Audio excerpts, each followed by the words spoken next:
Hi, I'm Dr. Anmol, and in today's video, I thought I'd share my story of giving the DNB exit exam and in the process answer some of the frequently asked questions related to the exam. Why to give the exam, when to appear, the process and how I studied for the exam. So today's video is simply my story on how things unfolded, and I'm just here to share my personal experience which ultimately led to me ending up with an extra degree. Here we go. So I passed my MD exams in around June of 2022, and once I was done with that, I was in no mood to give any more exams. Up until then, I had gotten mixed reviews about whether to appear for the DNB exit exam post MD or not. Some of the seniors were like, go for it, and some said that there was no point really. Personally, my school of thought was, no, I'm not going to be appearing for the exam. Why? There were a number of reasons. I was just recovering from the trauma and exhaustion of MD exams. Once I was done with MD exams, I was in no mood to go through the entire process again, of going through the practicals, the theory and the practicals. So that was one reason why I was reluctant to give the exam. The second and the main reason was, why? What's the point? I already have an MD degree. I already have the necessary qualification to practice. So why go through this again? Is it really necessary? So for the above reasons, I wasn't really inclined to give the exam at first.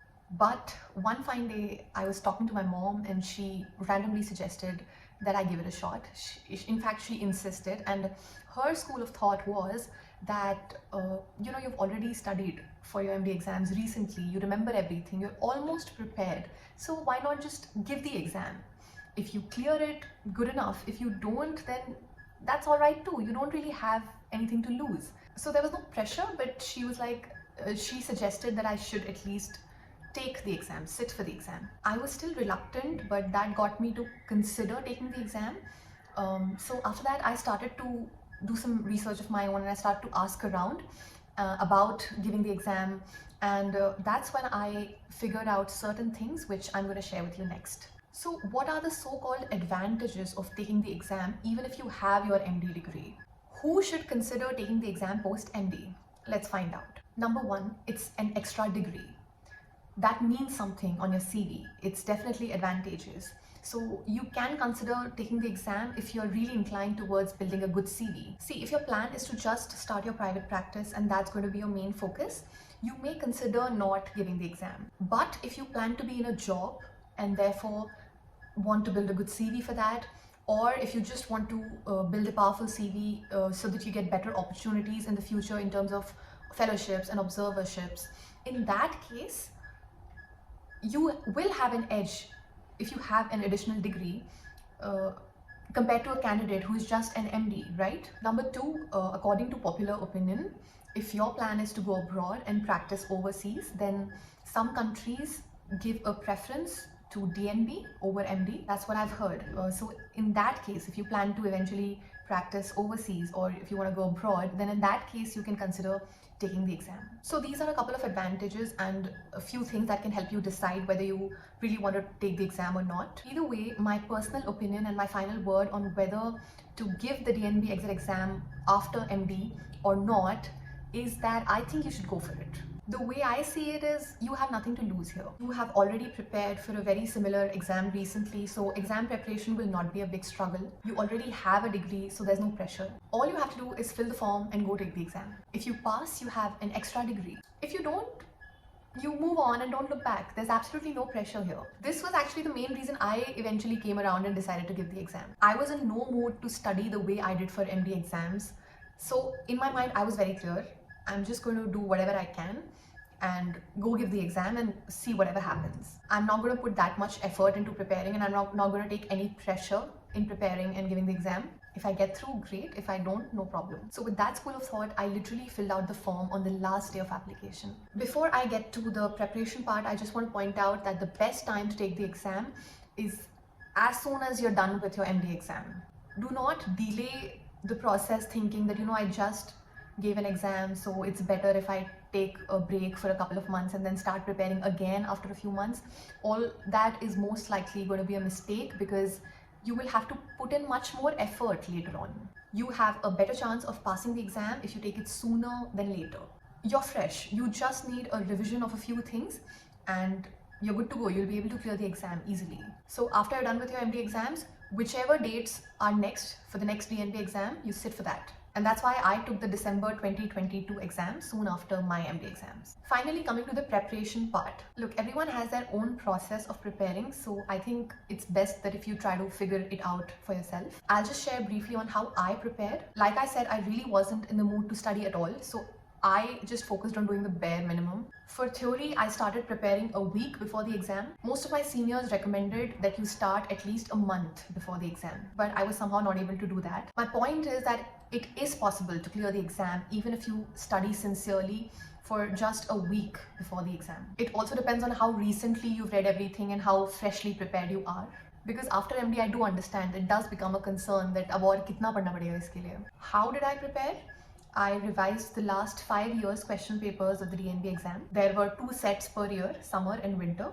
And as usual, there was paper 1, 2, 3 and 4.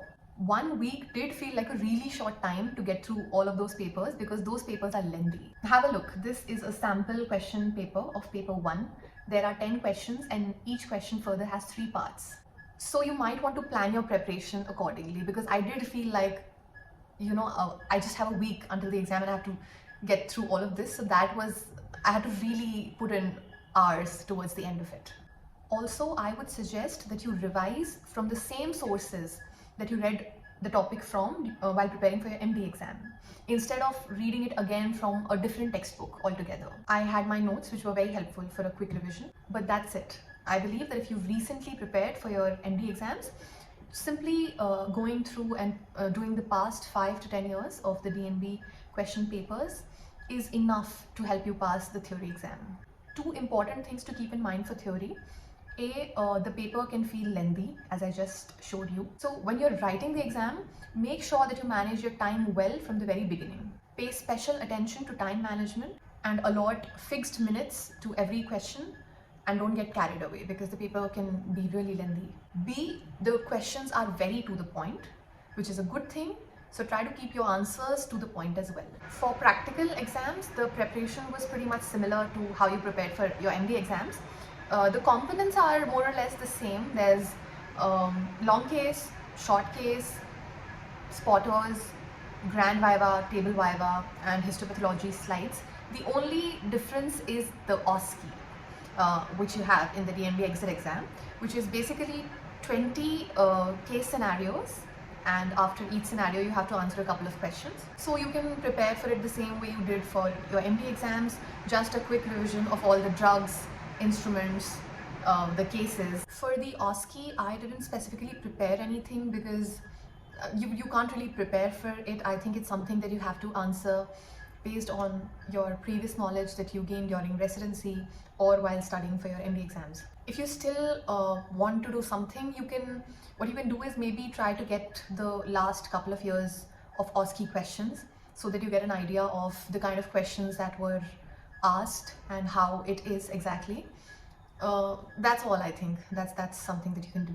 DNB practicals can be a little bit intimidating because you have to go to a completely different city to take the exam. It's an unfamiliar institute. There may be a language barrier. Overall, it can be scary and unfamiliar, but try not to stress too much over it. It's just a matter of one day. Do your best and remember that there's no pressure. It's just an additional degree. Remember to pre-book your travel and stay as soon as the practical dates and the centers are announced. And also remember to carry your practical exam kit the way you did for your MD exams. So that was a detailed account of my MD exam journey. In the end, everything worked out well, and I'm glad that against all odds and against my original plan, I ultimately did end up taking the exam. I hope my journey offered some insights for you and answered some of your questions and concerns regarding taking the DNB exit exam. If you have any further questions, you can leave a comment and I'll try to explain more in upcoming videos. You can also connect with me on Instagram or via email. If you like my content and if you found the video useful, please show your support by liking the video, sharing it with your friends, and subscribing to my channel if you haven't already. Thanks for watching. I'll see you in the next one.